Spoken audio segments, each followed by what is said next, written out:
Elections అయితే రాబోతున్నాయి. Next CM ఎవరైతే బాగుంటుంది అనుకుంటున్నారు? నేనైతే చంద్రబాబు అయితే బాగున్నాను. చంద్రబాబు నాయుడు ఒకవేళ అధికారంలోకి వస్తే మరి ఐటీ డెవలప్‌మెంట్ ఏ విధంగా ఉంటుందో? ఉద్యోగ అవకాశాలు ఏ విధంగా ఉంటాయి? చూసాం కదండి హైదరాబాద్లో ఐటీ డెవలప్మెంట్ చేసింది చంద్రబాబు గారు. So I think the next CM Chandrababu will become I think the IT sector will develop. Nara Lokesh గారు పాదయాత్ర అయితే చేశారు. సో పాదయాత్ర చేసిన తర్వాత ప్రజల్లో ఏదైనా మార్పు వచ్చిందా? I don't have idea.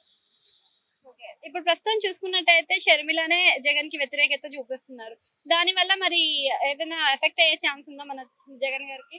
అయ్యొచ్చు కదండి ఎలాగైనా. పోయినసారి ఆల్రెడీ జగన్ సపోర్ట్ చేసినందుకు అన్నో ఎన్నో ఓట్లు వచ్చాయి.